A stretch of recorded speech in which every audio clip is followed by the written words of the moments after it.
child of God. An adult, if they were a Christian, I believe they're with God. Now, I done a funeral. I can't remember who I did the funeral for, but I always ride to the funeral. I always ride to the graveside, or most of the time, unless it's by the house. I ride to the graveside with the funeral director. Because three reasons. Number one, save gas. I'm kidding. I'm playing about that. I'm playing. And number one is because I'm already at the front of the line. Because they always want us there first. So they want, my job as pastor, I need to be to the graveside before the pallbearers get there. Matter of fact, I meet them at the coach and I walk them to the grave. So I need to be up there in front. And so if I ride with them, I know I'm going to be up in front. And sometimes I'm trying to work out the final stuff. And so if I'm not driving, I don't have to worry about it. I can work it out while I'm riding with them. Well, we come up from a funeral, and somebody had just done something real crazy at a funeral. And this happened here in Beaufort County. And it happened a couple of years ago. There was a young man who got killed in a car wreck. And he was a teenager. He got killed in a car wreck. And he had been playing with his friends, and they'd been messing around and been drinking and carrying on. And the preacher stood at the foot. It was a graveside service, and the preacher stood at the foot of the coffin and said, I just want all y'all to know, and this is no lie, what he said. It was a lie what he said, but it was no lie what he said. He said, I want y'all to know that he is burning in hell as we speak. Horrible thing to do. And he said, but he's serving as an example for the rest of y'all so that y'all don't have to die crazy and burn in hell. And the father stood up and went to him and said, I think you need to leave. Good for him. I said the same thing. The preacher told everybody that the boy was burning in hell. And said that he was serving as an example so that other ones wouldn't die and go to hell. And the daddy walked up to him and said, I think you need to leave. And I told the funeral director, I said, he was mighty gracious. Really? Very gracious, just to say you need to leave. Because I would have helped him. I would have helped him leave. I cannot believe somebody would do something like that. But there goes again where we judge. We're not the judge. Jesus is the judge, not us. Okay, so now, here we go.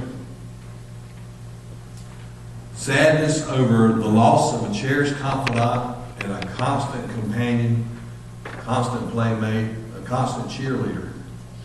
Sadness over that loss. Confusion about why their brother or sister would choose suicide and whether they're destined to commit suicide too. Because people have a tendency to think, well, if somebody committed suicide in my family, I'm going to do it too. Or should I follow their example? A lot of times if it's the parent, or, well, I won't say a lot of times, but many times if the parent commits suicide, a child will do it because they're trying to be like, Eddie, I'm not sure where they're at. You got one? The parent is trying to be, they're trying to be like their parent and follow the example of their parent. And so you got to be careful because let them know that they don't have to do the same thing. They don't have to fall prey to the same thing. Guilt, that they may be somehow responsible for their siblings being unhappy and despondent enough to want to die rather than live with them. This is heavy stuff. It's one thing if it's your spouse, but you didn't grow up, even if you grew up with your spouse, you didn't grow up with them like a sibling. Right. A sibling, there's no other relationship on this earth like a sibling. No other. Hopeless about facing the future without their sibling to help them, to spend time with them, to teach them the ropes, to understand them. And alone. Without the only family member that they can truly relate to, play with, confide in, tell secrets to, look to for security, advice, and guidance. Again, when you're mad at mom or you're mad at daddy, who do you go to? Your siblings. Larry and Gary and I sometimes would fight like rabid dog. And Mama would put us in there, and one thing I hated for her to do, she come try to whip me one time. I was a teenager, and I put my knee pads in the back of my pants. She would beat me. And she whipped my knee pads, and she said, "What's that sound?" She reached back there and saw my knee pads in my back of my pants, and she said, "Boy." And she pulled them out, and she said, "I got you next time." Next time, she didn't whip me. Next time, she made me go to bed. And my Mama was smart, because we go in the bedroom. Me and my brothers who've been fighting, we'd go in that bedroom, and we would, and we'd sit there, and we'd be so mad, we'd talk to each other, or we'd argue a little bit, and I'd go, "Shh, shh." And then eventually I'd go, "I'm sorry." They go, "I'm sorry too." They go, "You think Mama will let us out?" You know, it would get better sitting in there. But you know what? There's nobody else. Although I don't get a chance to spend time with my brothers like I used to with my sister, there's nobody on earth that has shared these experiences with me like they have. I had a friend that said her parents, every time they fought, the brothers and sisters fought, they made them kiss each other. That works. Because they don't like to do that. I'm bad when they kiss my brother.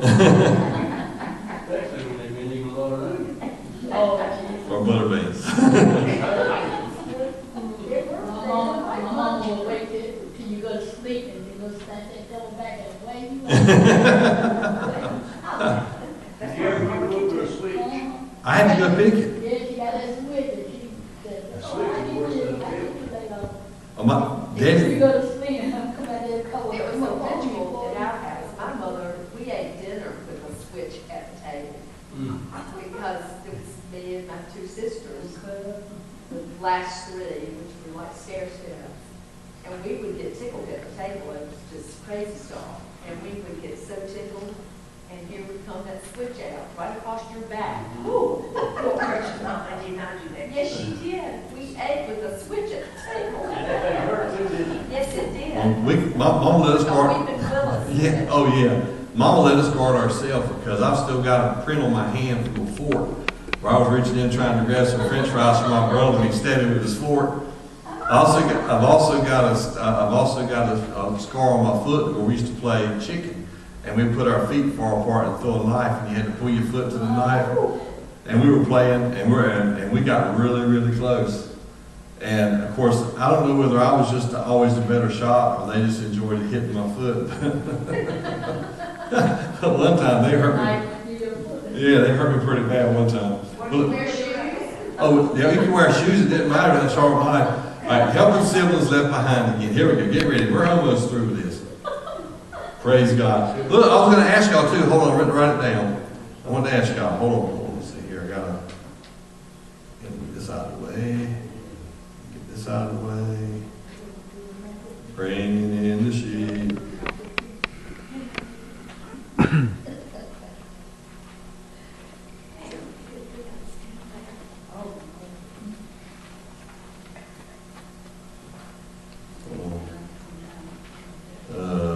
Here it is, let's see.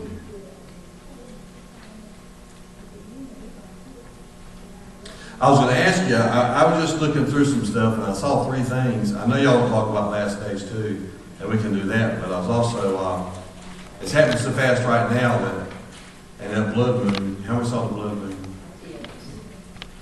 The pictures were better on television. We wound up coming back in after the moon because we kept seeing clouds, and so we went in the house and looked at NASA channel, and then the NASA channel, I couldn't believe it. Out of all those feeds they had a one feed that was showing clouds. I'm thinking, come on, people, you're NASA.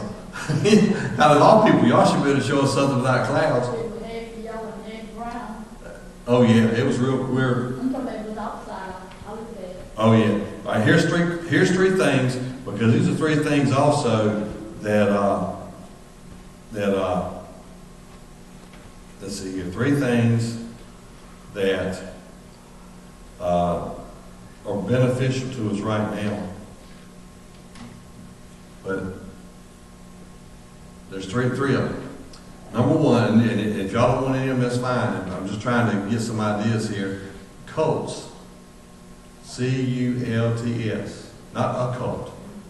Occult we know to stay away from. They're the witches and the warlocks and all that. But the cults, the cults, it can be like anybody that makes somebody else God.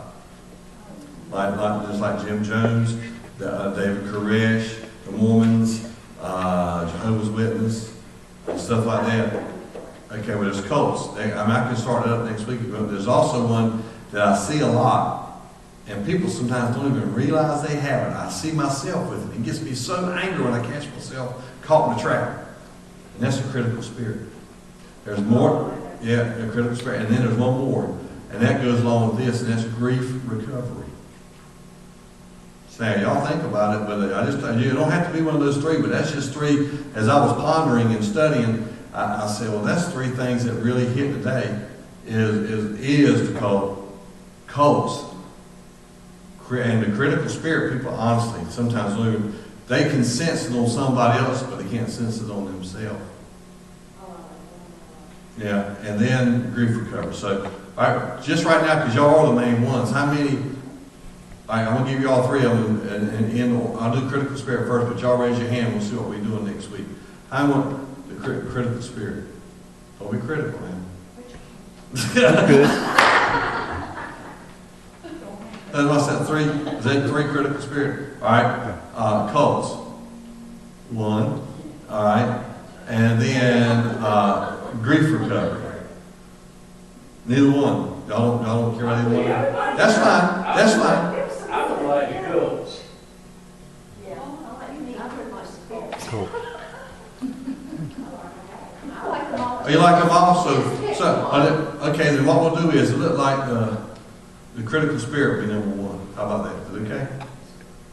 And in this day and time, do you know if you can pick a critical spirit out of somebody else and learn how to get around it, you'll get along better with them. And also, when you can spot it on yourself, you'll make yourself a person a little bit more easy to be talked to, and to talk, and to lead. How about a critical spirit that you don't have to say anything, you just feel it. Oh yeah. It's really bad. Okay, well. David, I can see things. I can see things, I tell people things they don't believe. Oh yeah. I was born with a veil over my face. I always walk with a halo over my head. I can see things. She's got a veil, you got a veil. I know what you're saying, because it's actually discerning the spirits. I can tell people something that, oh, you don't know what you're talking about. Yeah, they don't. My mom went to the funeral and touched herself, and she carried me.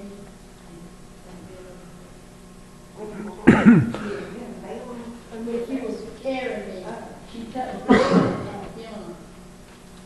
And did what she was Well, I usually can look at somebody and tell if it's going to be a bad day to talk to them. Matter of fact, when I was at family, unless I actually had to go to the person, I look at it and I'm going, they go, let's go talk to them now. And I go, no, now's not a good time. And they'll go, oh, come on. And I go, trust me, it's not a good day. Yeah, y'all need to wait a minute. Yeah, or then I'd go up and say, let's go now. And they go, we're scared to go now. And they go, no, now's the time. And they go, well, how do you know? I said, well, I just, no. No. I say, I can't tell you for sure, but I can tell you this, that I feel all the green lights popping up. Let's go. Okay, here we go.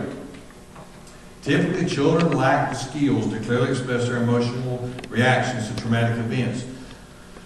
That's why we're going to do this right here. Now, when I counsel children, I very seldom use all words. I use puzzles, and I use paper, and I use crayons, and I use paint. And I'm getting ready to do something called an emotion tray, where it's a tray like this. It's 2 foot by 3 foot, and it's 3 inches deep. And it's going to have sand. It's actually some called a sand tray, some called a therapy tray, some called an emotional tray. And you put it in there, and I tell them, and I have all this stuff right where they can get to it. I say, show me. And I won't use a litter box.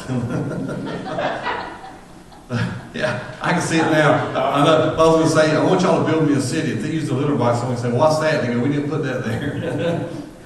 But you know, it's like, just one example, there was a counselor that took the tray and used it with somebody that was like 11 years old and said, build me your world. And this girl had gone, her mom and daddy had gone through a divorce. And her mama, she was staying with her mama, but her mama had a boyfriend, her mama was going to college, and her mama spent very little time with her. And so they actually, when she built the little city, what comes with it, if you buy the kit, there's all kinds of kits out there. They can cost up to $1,000 for a kit. Okay? But when you get the kit, a decent kit's going to have stuff in it like crosses and coffins and all kinds of people. And this girl put coffins down the center. And she put Daddy and his girlfriend pointing that way, her face that way, their face that way. And Mama and her boyfriend, she had a graduation gown on, and they were pointing them. And Mama was leaning forward. And the girl was turned around with her back that way. And what she was trying to say is, nobody in my family has time for me. That divorce was a death. That killed our family. Yeah. But see, youngins do that. They don't realize what they're doing. But see, they can't talk it, but they can do it. A lot of times when you see them doing it on a pad or pencil in the papers, Yep. sometimes they go back and look at that stuff and they say, well, this is exactly what they were trying to do. Exactly. That's right. And I so just think they're just pivoting, but they're actually. I tell parents all the time, I had a little kid one time that Mama said, can you please help me? I don't understand what's going on. And this was years ago. And I took the little kid and you wouldn't know any of them, but I took the little kid and I said, show me what you think. Show me your family.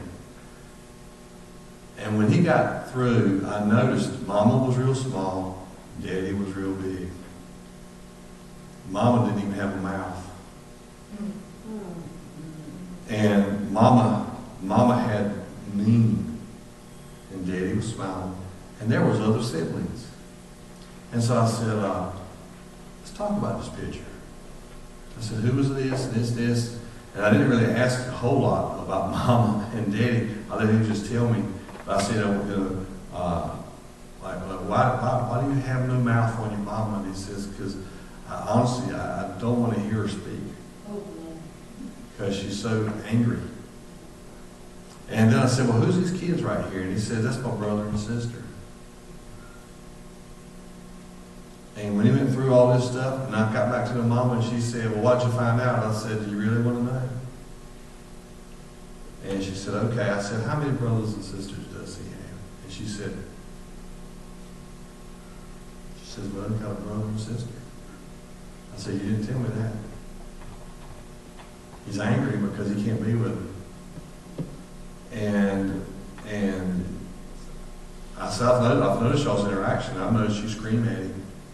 I've seen you do it. Scream. I don't mean like, get in here, son. I mean scream. And she said, yeah. I said, well, when you do that, you shut him right down. He don't want to hear it anymore. And she said, well, I noticed that when I scream, he does kind of go into a shell. And I took that one little picture and said his hero was his dad. You know, and went on down the line with it. And so again, kids, you have to do it different with them. It has to be different. They can express through art. They can express through doodling. They can express through crayons. And this little sand tray is going to be another arsenal to help the kids get in there. But they will draw what they're feeling.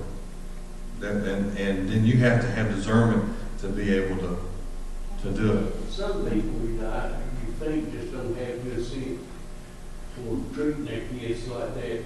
And the same way, people don't realize how smart animals are. Oh, I know. Today I saw a sad thing right there in front of King Chicken. There's a little kitten right in the center of the road, and it was raining, and you could tell it was soaking wet. I dodged the kitten, but there was a Volkswagen right behind me. You know what it does?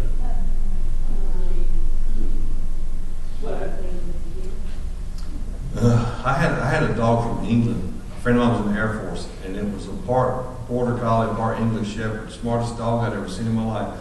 That dog could actually talk. I backed up on it one day, and it said, "Good land," it did. And the assistant superintendent heard it and said, "Did that dog just say good land?" I said, "Yeah, he said good land." And then he told his wife, but he changed it. She said, he told his wife that the dog said stupid man. And then one day the dog was chasing the cat across the church parking lot, and I kept saying, "Sarah, stop, Sarah, stop, Sarah, you're going to get hurt. Stop, Sarah." And she was just running, and finally she tripped. She tripped on the rocks and slid all the way across the rocks for a good little ways and stopped at the cement. And I said, "How'd that feel, huh? Tell me, how'd that feel?" She said, "Rough."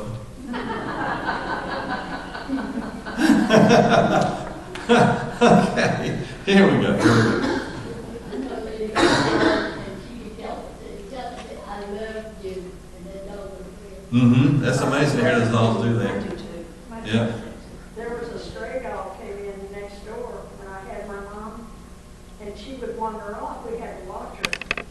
And if she went out, as long as she went to my stepsister's next door, the dog was quiet. But if she started toward that road, that dog carried on, and we knew it. Well, there was one guy who went outside. Dogs, everybody wants to be encouraged, especially dogs. And the guy went out one day to get his paper, and the neighbor's dog was sitting up there with the paper in his mouth, doing like it. And so he said, "Stay right there." And he went and got him a treat. Took his paper and got him a treat. The next morning, the dog was back with all the neighbor's papers. All right. Ask questions that will aid children in clarifying and communicating their feelings. And remember, part of it they don't know how to express. Other parts, they're scared to express. They're scared to say how they feel. So they've got to feel safe. Listen intently to them, mirror their feelings back to them, validate them, comfort them, extending hope and encouragement to them. In other words, if they tell you, I am feeling so sad, and you go, I'm feeling sad too, and it's okay. It's all right. But they're going, I'm so angry. It's okay if you tell them, yeah, I'm angry too. I don't know if y'all, I happened to see that. I didn't really, at the time, I heard it, but I didn't hear it like I did when I watched it. Y'all told me you saw the funeral on the TV for that detention officer. And the pastor said, some of y'all are angry today. He says, I'm angry too. He said, not at God, but at death. And I thought that was an awesome way to express that. Because there was a lot of people that were angry over that. Respond to their questions and needs by attempting to answer and meet them in practical, meaningful ways. Again, you're talking to a child. Don't go up to them and they go, I don't believe you. You go, have you got the audacity to doubt my veracity? They go, huh? If they say, I don't trust you or something, say, well, one day you will, or maybe later. You got to build trust with them. They got to feel safe. Spend more time with your children. Here's the problem. During something like this, you wind up, the living children get pushed aside. I remember there was an episode of, it was one of the lost episodes of Bananas, and it was on this week, and I thought, wow, on Saturday night, and I'm thinking, wow, and of all times just to be on television. But Hoss got with the family because he was so they get their horses, and he had to be with them for a few days, and the guy was just drinking. He just kept drinking. He found out that he had been responsible for his oldest son's death years before. And for 2 or 3 years, he hadn't been a father to the rest of it, just 2 children, those 2 children, or a husband to his wife. And they really started taking to Hoss. And Hoss finally told him, said, dude, you got, he didn't say dude, but he said, said you're gonna have to take responsibility. You're so stuck on the inside, you don't realize, yeah, your son's dead, but you can't do a thing about that, but you got someone else living that needs you. You got to spend that time with those kids. What do you think about a child if they get a whooping from the parents and they got the mouth open out? I knew they're angry at the time because they got a whooping. And they go out and slam the door and stuff. It make me sick. Oh, Well, back in my day, that was another whoop. Back in my day, my mama wouldn't eat my rice. Right, you make salad, it was good for you, but you might. My mom would put my words back. She'd say, they're going back in your mouth, son. And I go, what? In this day and time, especially with social services, that they can get you In trouble.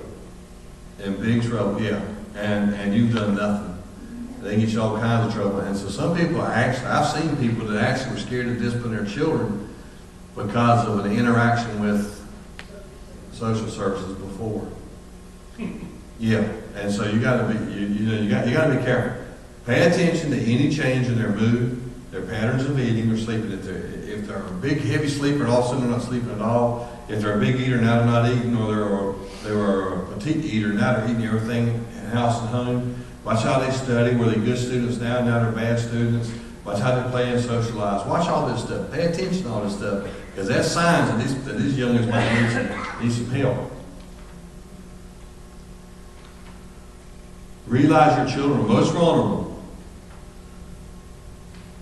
to suicide during the days and months after the death of their sibling and future anniversary dates such as this child's birthday or the suicide date. I know DC and Daniel, they always seem to be kind of in a little daze, not as much as it used to be, but their mother's birthday was in July 10th. And around July, a couple weeks before birthday and a week or so after, I can tell. I can look at them and tell. And I can tell they're healing because usually on July 10th, I'll send them a text in the morning asking how they're doing. Well, I was so busy that I even forgot that it was July 10th. And so Linda reminded me. She said, you know what today is? And I know I was ill. I mean, why am I so ill? And because it's July 10th today, that'll be her birthday. And so I happened to text the boys later that day and ask them how were they doing. And DC said, fine, what's up? And I said, it's July 10th. He went, oh. He said, I kept wondering why I felt so weird all day. And he said, and I've been emotional, and I'm trying to figure out why. It's because although you don't remember it consciously, you'll remember it subconsciously. The dogs. My dogs wake me up at 6:30 every morning. They want food. On Saturday mornings, they go to my side of the bed. I'm on one side of the bed, Linda's on this side of the bed. On Monday through Friday, they go to her side of the bed. On Saturday and Sunday, they come to my side of the bed. They don't even have a calendar. And the other day, we had to leave because somebody was in the hospital. We normally feed them at 6:30 at night. I fed them at 5 o'clock, or maybe 4:45. The next morning, they woke me up at 5:40 on Saturday morning. And I said, what is wrong with their clock? Something knocked their clock off. And then I realized I had fed them at 5 o'clock, or 4:45 on Friday. Linda said, don't do that again. And men, what do we say? Yes, ma'am. Okay, so provide professional counseling.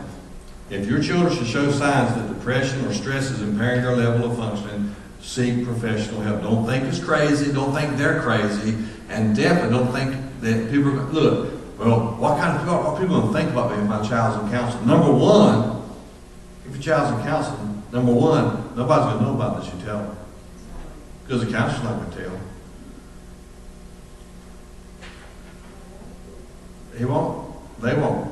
And it's amazing to me, when Bethany turned 18, I was talking to the counselor, had Bethany going to the counselor because she was getting ready for had all these surgeries and all this stuff.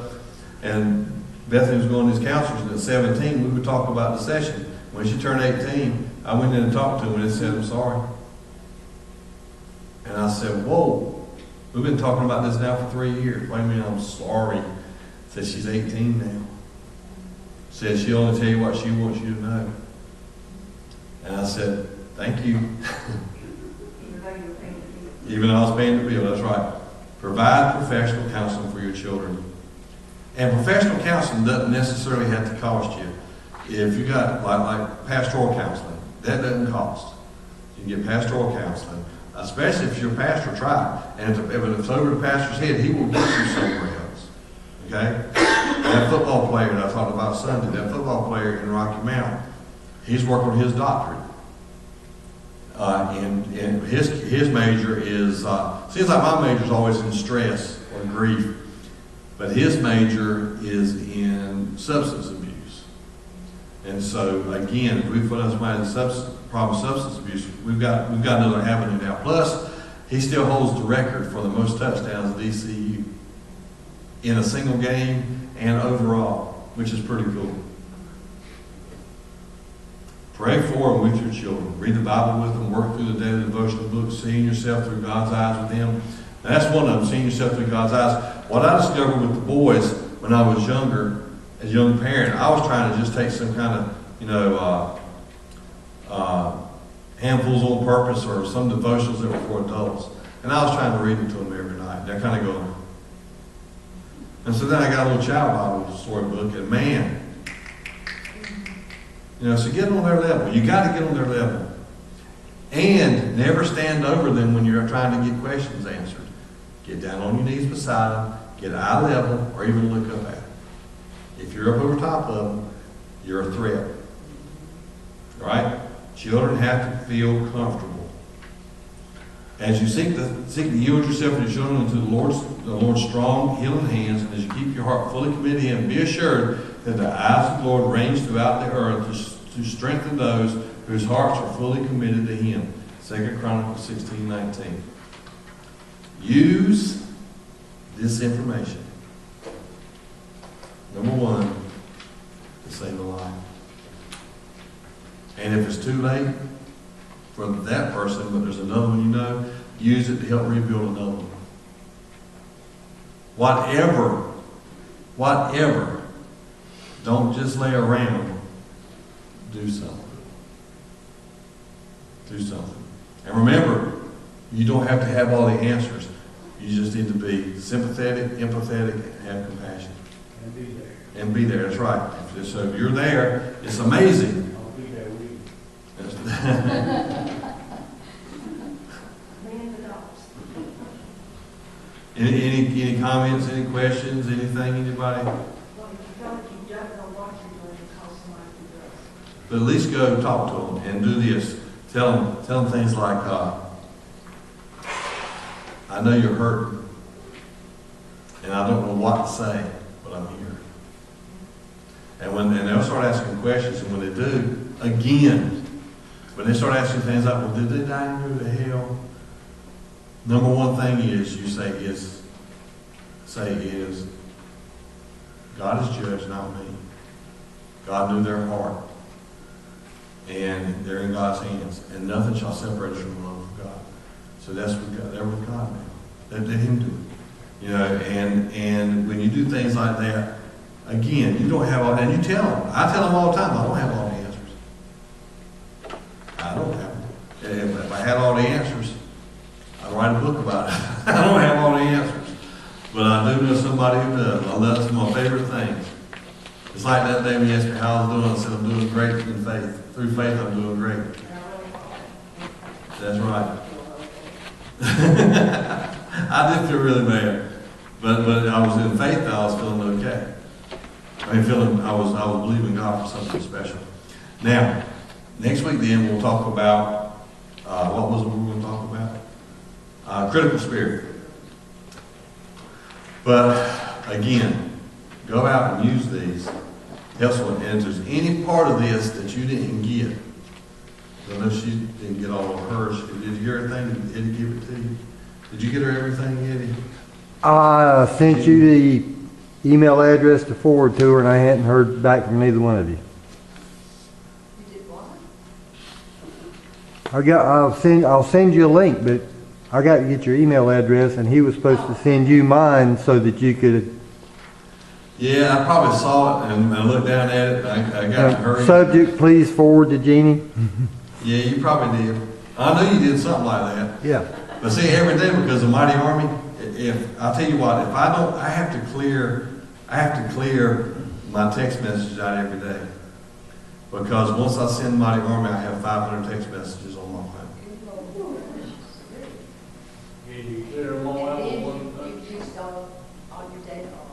Well, the data plan's unlimited, plus I do it on Wi-Fi. But Memory. oh, you remember? Yes, Yes. remember? Yeah. So it's 500, so I have to delete them. I mean, during the average week, I'll have 2 or 3 people join Mighty Army. They'll say, "Can you please add me?" Or, "Here's my friend, can you add them?" And now I bet I've got 30 people on Mighty Army. I have no idea who they are. I've got Mighty Army 1, 2, 3, 4, 5, A, B, C, D. You know, I have no idea. Finally, somebody had sent me, said, "Can you please," last week said, "Can you please add me to Mighty Army?" "Sure." And said, "You know who this is?" I said, "Well, you sent me your, I can't remember your phone.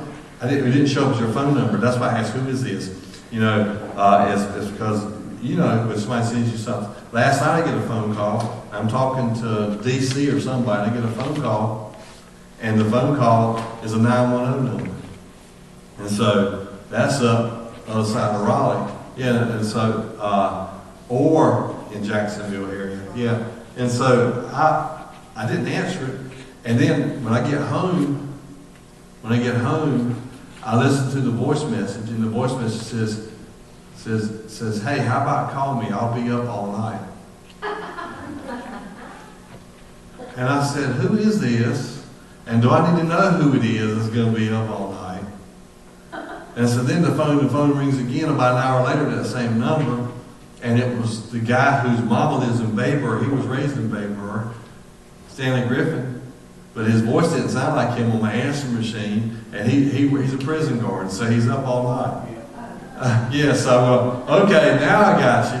Now I understand. Yeah. The phone calls that you get, and the people assume that you know who it is, and I have to ask them sometimes. Yeah, because you can't tell Who are you? if somebody has a cheap phone, if they've got a cheap phone, it's like, Hard mode, how I you mean, doing? even if it's a landline, sometimes Yeah. I don't know who it is, and I'm like, sorry, I don't know who.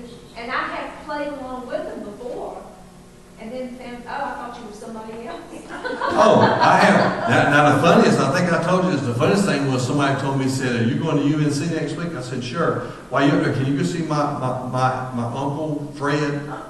I said, "Sure." "Where's he at?" "He's in room 2146. I said, "All right."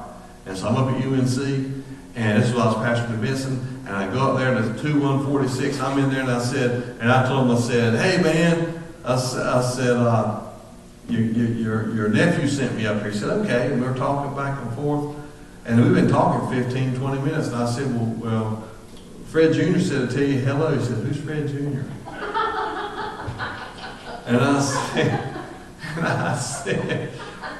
And I didn't write down the man's name, so I didn't know who he was. And I said, "Aren't you Fred Jr.'s uncle?" He said, "Who's Fred Jr.?" I said, "Do you know anybody from Benson named Fred?" He says, "Like a brother?" He goes, "No." He said, "I'm from Rocky Mount or something." And I went, "Oh." He said, "But thank you for the visit. I had a good time." So I mean, So you don't know who you visited. I have no idea who I visited, and I've done it on several occasions. Sometime when his cell phone gets messed up, because my bell will ring, Frank has been getting the Mighty Army 2 or 3 times. And you're not getting it all now? Well, I'm getting, one time I said, I must have done something better than get it 3 times.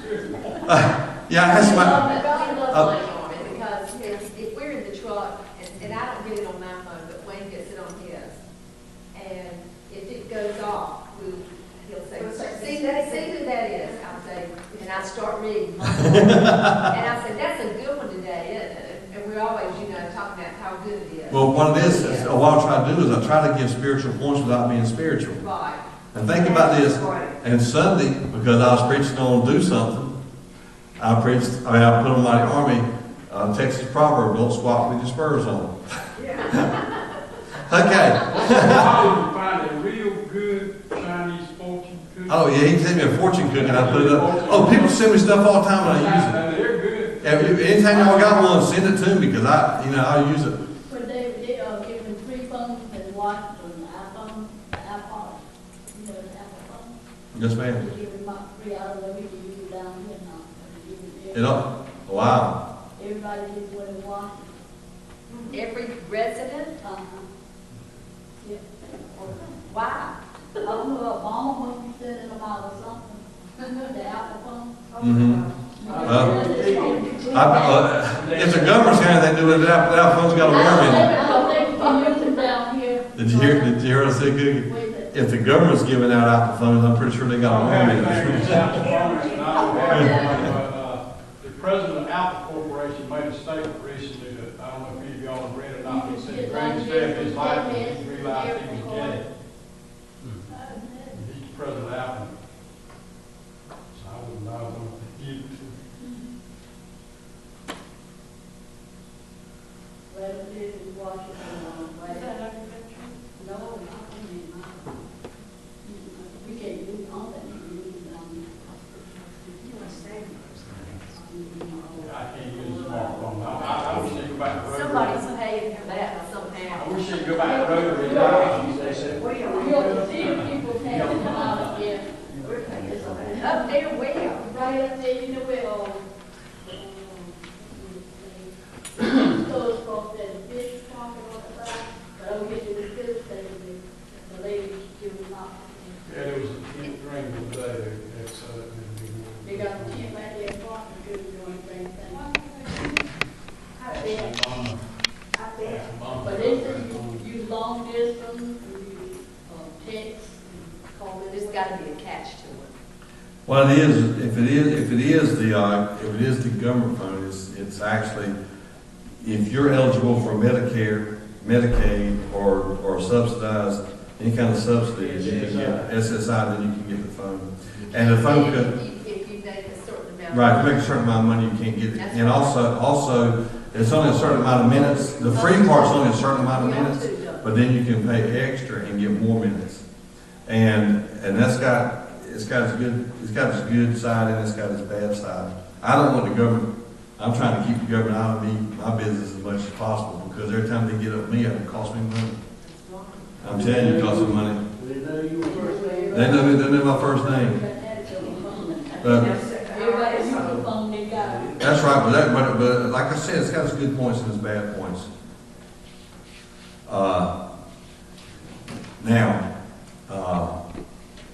you were talking about those dogs earlier. You heard about the blind gentleman with a senile dog walking down the street one day, and the dog walked him right out through the intersection.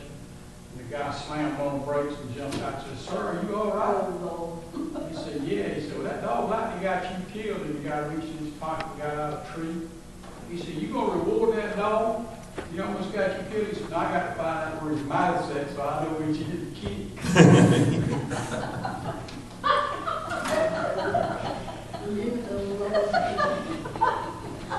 That's not a very good church.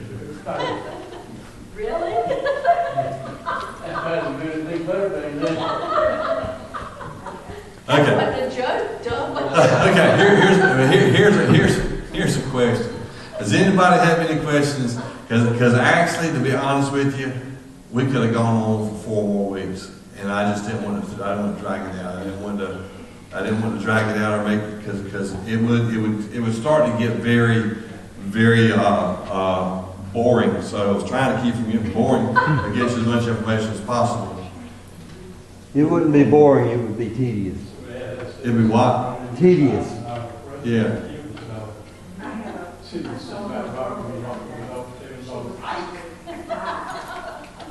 And my sister was like 13, and their dad had committed suicide recently. And I saw one, it's just by chance. The first little girl first, she was 13. And, I could, hey, how are you doing, like that.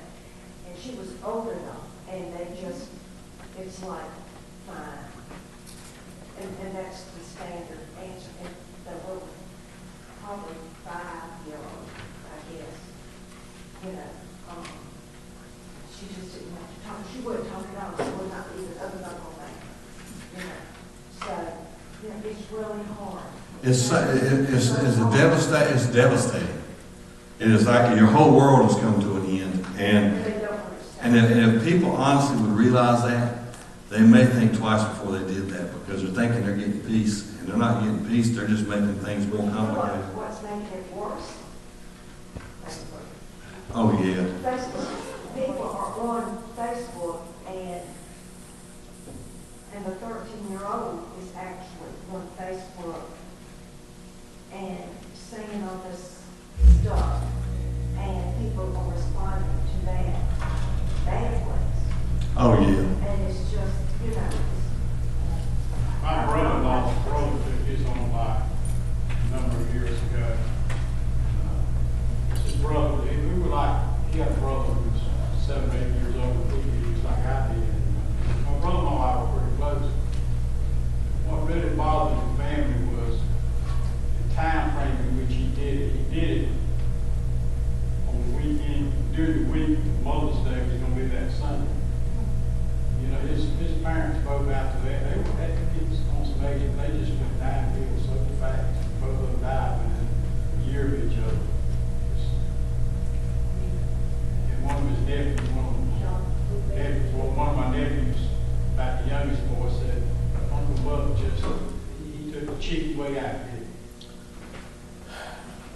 There's so many ways to look at it.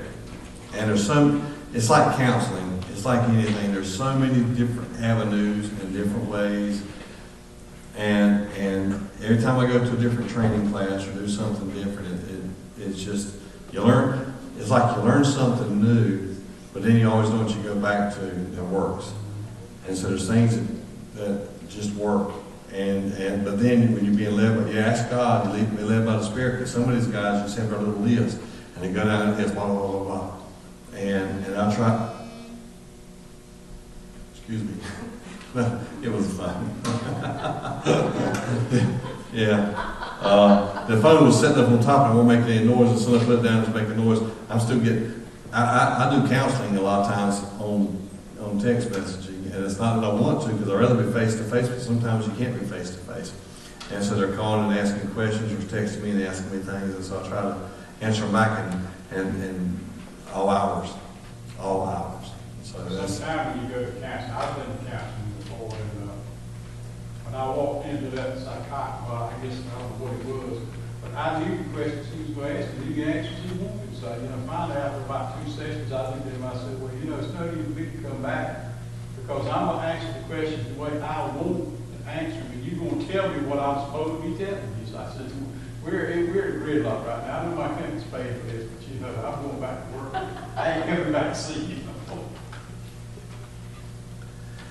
Have found, I just go get in the back of a boat with somebody, or drive on the dock. They call me and say, look, can you go out there and talk to them? And we go, like I said, in the back of a boat, go on the back of the dock, and we'll not use the same method, but anytime, we'll be led by the Spirit. And it always seems pretty effective. And you can tell by productivity and the way they interact with people. But again, the thing about this, the more you learn, even if some stuff doesn't necessarily help you, the more you learn, it gives you more awareness. And try different things. Go back and forth. You'll find that there's no perfect way. And whatever works for you, because sometimes you got to match their personality to your personality, which sometimes is a stretch. And you've got to find what works for them and make sure it works for you too. Okay? I had to tell a person one time that this person just didn't have any self-confidence at all, none. And it's a basket case for most days. And I finally had to tell her, you need to get some help. I said, because I can't help you. I don't have what you need. And she went and got some help, and got on some medication, and it was the best thing she ever did. Medication is necessary many times. Yeah. I very much, I tell people all the time, and I even tell them to do something like go buy you some St. John's wort, or go buy some Sam E. That stuff helps, or vitamin B. This person had taken a medicine years before, and she didn't like the way it made her feel. I said, you need to try something else. I said, go find you somebody that can help you. I said, because I'm not trained One of the best doctors around here that I know of is Dr. Dieters in Greenville, North Carolina. He's a Christian and he cares. And he can really, I mean, it's amazing because Beverly was bipolar and she was having issues because she had a total hysterectomy by the time she was 25. And so her life was misery at times. And until we finally got Dr. Dieters was just awesome. He was like reading the mail. And he got all the right kind of medicine. And before she died, it was the best year we ever had because he got her the right stuff. And it was awesome. Plus she had the right. It's a combination. You have counseling and medicine. And sometimes it's like they did a study, and people that have anxiety disorders, if they take medicine alone, it was not really effective. And once they took the medicine away, 80% went back into the disorder. But people that had counseling and medicine came out way ahead. But the people that had counseling alone did better than people with medicine. And when you get off the counseling, it was like 20% went back. So if you do it right, you know, then it's awesome. But if you don't do it right, you know, but again, try. Okay, next week, y'all said it, we're gonna do critical spirit. So I put it the very first night, and then y'all don't show up for the next 3 or 4 weeks. I'm gonna know who's got the critical spirit.